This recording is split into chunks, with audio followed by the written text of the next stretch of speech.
Euzu billahi mineşşeytanirracim. Bismillahirrahmanirrahim.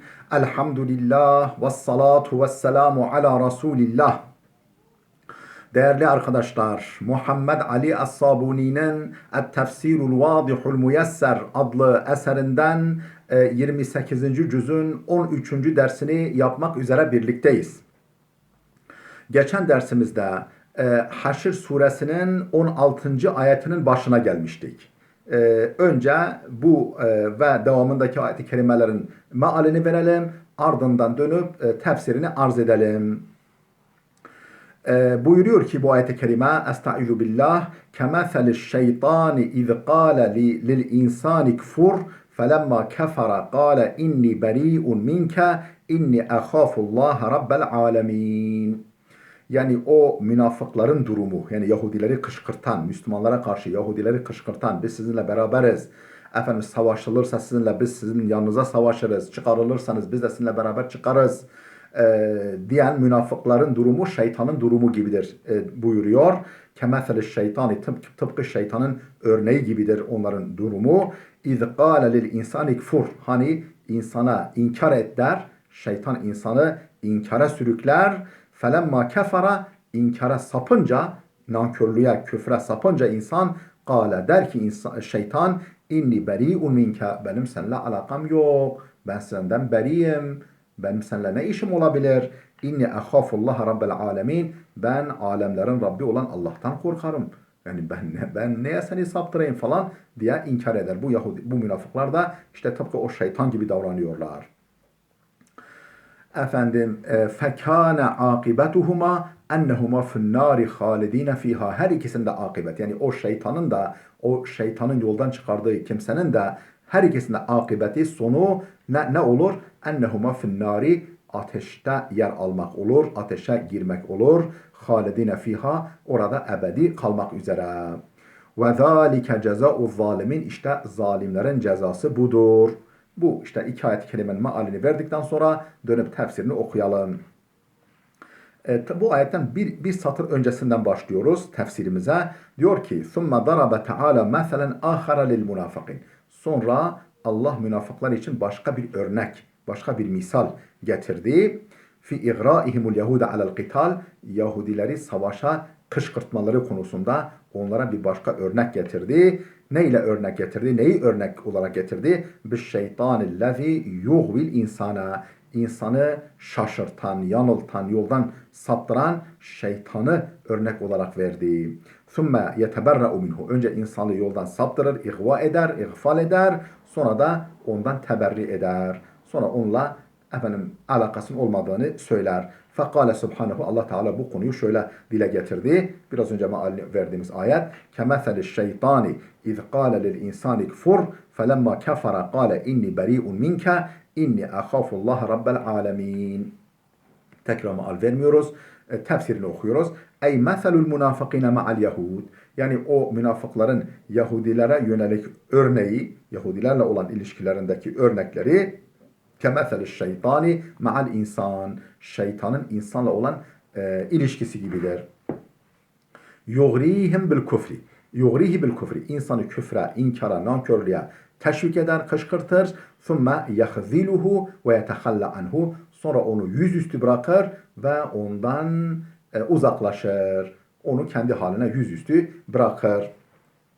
Ve yeteberra'u minhu. Onunla alakasının olmadığını söyler. Felemma kefara, o kışkırttığı insan, yoldan saptırdığı, yanılttığı insan küfre sapınca kâle inni beri'un minke, şeytan der ki ben senden beriyim, seninle alakam yok. İnni ehâfullâhe rabbel âlemîn, ben alemlerin Rabbi olan Allah'tan korkarım der. Ey felemma keferel insanu teberre'e minhu şeytanu. Yani şeytan küfre sapınca, insan küfre sapınca şeytan ondan teberri eder. Onunla alakasının olmadığını söyler. Ve kâle lehu, ve ona der ki inni ahâfu azâballâhi ve intikâmehu in kefertu bihi. Şayet inkar edersem Allah'ın azabından ve intikamından korkarım der şeytan. Fekâne âkibetuhuma ennehuma finnâri hâlidîne fîhâ. Peki akıbetleri ne olacak? Gerek o şeytanın ve gerekse şeytanın sözüne kanarak yoldan çıkan o kimsenin akıbeti ne olacak ikisinin de? Fekâne akıbetuhum, her ikisinin akıbeti şu olur. Ennehuma finnâri halidine fiha. İkisi de cehenneme girerler. Cehennemde olurlar. Orada ebedi kalmak üzere. Ve zâlike cezâ'u zalimin. İşte zalimlerin cezası budur. Ey fekâne âkibetul münafıkîne vel yehûd ke âkibetis şeytani ma'al insan. Yani münafıkların ve Yahudilerin akıbeti tıpkı şeytanın insanla olan akıbeti gibidir. İnsanla olan akıbetinin sonu gibidir. Yani ilişkisinin sonu gibidir. Haythu saru ilen nari el muabbedeti. Şöyle ki her ikisi de ebedi cehenneme girerler. Ve zalikel huludu finnar. Bu cehenneme girip orada ebedi kalışları ikabu kulli zalimin facir. Her zalim ve günahkarın, her zalim ve fısku fucura sapanların cezasıdır. Muntehikin li hurumatillahi ve din. Allah'ın ve dinin yasaklarını çiğneyen, fısku fucura sapan, zalim olan her kimsenin akıbetidir bu. Ve ila hâzâ tentehi kıssatu Yahudi Beni Nadir. İşte burada Beni Nadir Yahudilerin kıssası sona ermekte. Ve ye'ti tevcihul lil mu'minin. Müminlere nasihata, onları yönlendirmeye, oryantasyona tabiri caizse söz gelmektedir. Yani konu oraya gelmektedir. Ve ye'ti tevcihu lil mu'minine. Müminleri yönlendirme, müminlere rehberlik etmeye sıra gelmekte. Ne ile? Bil i'tisami bi takvallah. Allah'ın takvasına, Allah'tan korkmaya, Allah'ın emir ve yasaklarını dinlemeye sımsıkı sarılmakla onları yönlendirmeye söz geldi, dayandı. Vel havfi min ikabihil alim. Allah'ın o can yakıcı azabından, ağır cezasından korkmayı hatırlatmaya sıra geldi. Feyekulu subhanehu. Allah Teala bu konuda şöyle buyurdu. Ya eyyühellezine amenu takullaha. Ey iman edenler, Allah'a karşı gelmekten sakının. Vel tanzur nefsun ma kaddemet li gadin. Her can, her kimse yarın için ne yaptığına baksın. Yarın yani ne yapıp da yarını için, geleceği için, ahireti için önde gönderdiğine baksın. Ve takullah. Allah'a karşı gelmekten sakının. İnnallaha habirun bima ta'melun. Hiç kuşkusuz her ne yapıyorsanız yapın, Allah ondan haberdardır. Hakkıyla haberdardır. Ey khafullaha vahzaru iqabehu bimtithali evamirihi ve iştinabi nevahihi. Ey yani khafullaha, Allah'tan korkun. Vahzaru iqabehu, onun ağır cezasından çekinin. Bi imtithali evamirihi, nasıl çekinin, nasıl korkun, ne ile? Onun emirlerine sarılmak ve iştinabi nevahihi, yasaklarından da sakınmak suretiyle Allah'tan korkun ve Allah'ın cezasından, ağır cezasından sakının. Vel yanzuril insanu mâzâ dehare li nefsihi. Her insan yarın için ne hazırladığına baksın. Geleceği için, ahireti için neler hazırladığına baksın. Minel a'malis salihati, yani salih ameller adına liyevmel kıyameti, kıyamet günü için, ahiret günü için neler hazırladığına bir baksın. Ve summiye yevmul kıyameti gaden li kurbi meci'ihi. Neden? Kıyamet için yarın, tırnak içinde yarın ifadesi kullanılmış. Çünkü pek yakındır. Yani her mutlaka gelecek şey yakın sayılır. Onun için yarını için ne hazırladığına baksın buyurmuş. Ve summiye yevmul kıyameti gaden, kıyamet gününe yarın denmesi, bu şekilde isimlendirilmesi li kurbi meci'ihi, yani gelişinin pek yakın olmasından dolayıdır. Ve tenkiru fihi li gadin. Yani ne diyor? Ma kaddemet li gadin. Oradaki gadin kelimesinin nekre gelmesi, belirsiz gelmesi li tefhimi ve tehvil, onun dehşetini ve azametini tembih içindir. Dehşet ve azametini çağrıştırmak içindir. Yani bir gün ki, bir yarın ki ne yarın? Yarınki gün ki ne gün? Yani akıl sır ermez gün, mahiyeti bilinmez bir gün, dehşetli bir gün mesajını vermek içindir.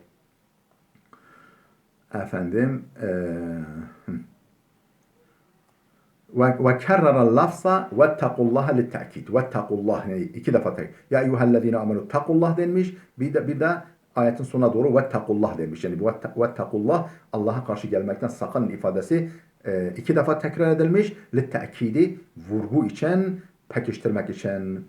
Ve li beyani menzileti takva fi emri din. Din konusunda takvalı olmanın önemini beyan etmek, efendim derecesini, ehemmiyetini beyan etmek için böyle ittakullah diye iki defa tekrar edilmiş. وَلَا تَكُونُوا كَالَّذ۪ينَ نَسُوا اللّٰهَ فَاَنْسَاهُمْ أَنْفُسَهُمْ. Onlar gibi olmayınız ki Allah'ı unuttular, Allah da onlara kendilerini unutturdu. Kendi gerçek çıkarlarını, gerçek faydalarını, gerçek mahiyetlerini, görevlerini onlara unutturdu. Onlar Allah'ı unuttular, Allah da onlara kendilerini unutturdu. Ulaike humul fasikun. İşte onlar fasıkların, yoldan çıkmışların ta kendileridir.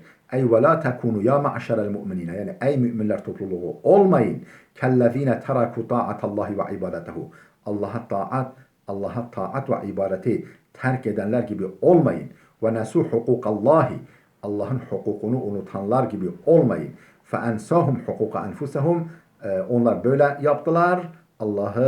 Allah'a itaati, ibadeti, hukukullahi unuttular. فَاَنْسَهُمْ حُقُوقَ أَنْفُسِهِمْ. Allah da onlara kendi haklarını unutturdu. Kendi gerçek mahiyetlerini unutturdu. وَهَذَا مِنَ الْمُجَازَاتِ عَلَى الذَّنْبِ بِالذَّنْبِ. Bu zenple, yani günahla ceza verme türüdür. Yani onlar Allah'ı unuttular. Onlar yani bu bir başka günah onların karşısına çıktı.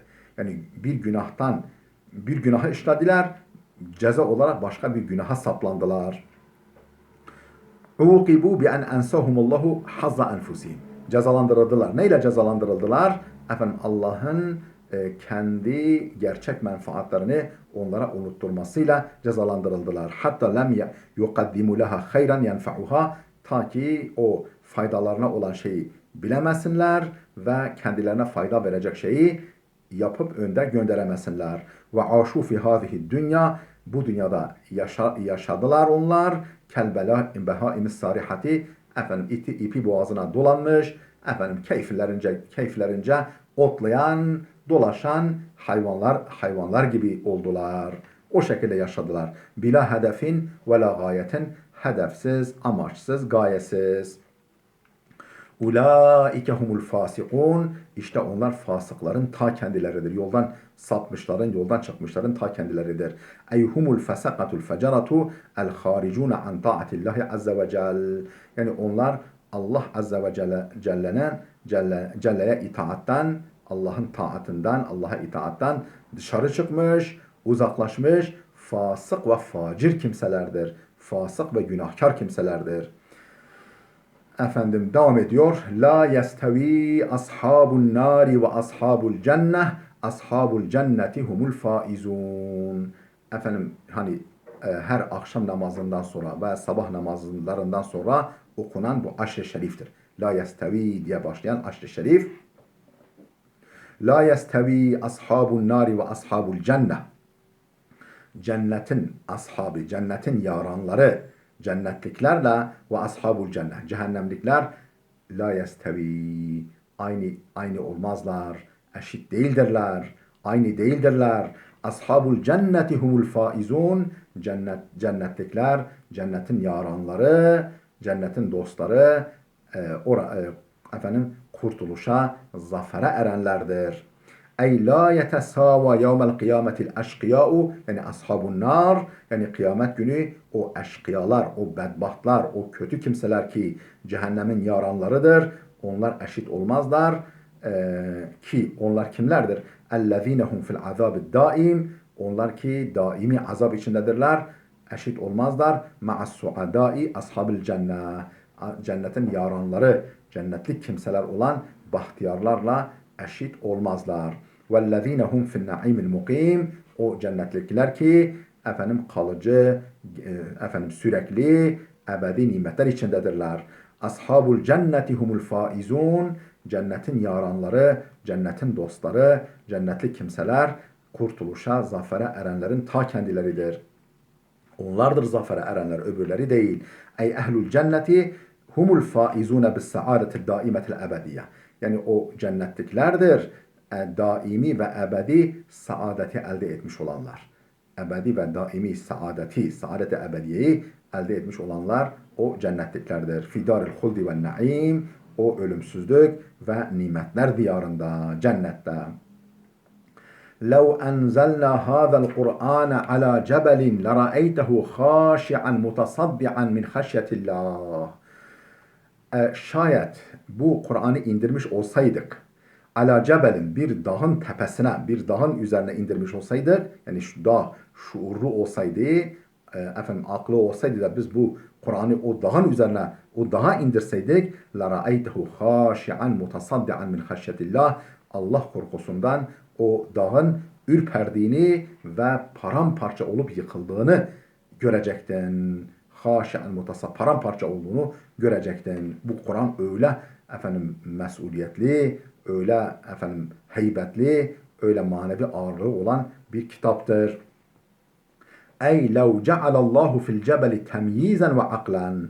Şayet Allah, yani şayet Allah dağa bir temyiz duygusu, yani iyi kötüyü, gerçeği yanlışı ayırt etme duygusu ve akıl yüklemiş olsaydı, yani dağa böyle bir imkan vermiş olsaydı, ve menahahu ma menahal insan, insana bahşettiğini dağa bahşetmiş olsaydı, akıl, şuur, irade vermiş olsaydı, thumme semi'al Kur'an'a, sonra o dağ Kur'an'ı dinleseydi, duysaydı, leteşakkakal cebelu ve tefettete, dağ paramparça olur ve yer toz buz olurdu. Havfen minallahi Teala, Allah korkusundan, ve mehabeten lehu, Allah'a karşı duyacağı heybetten.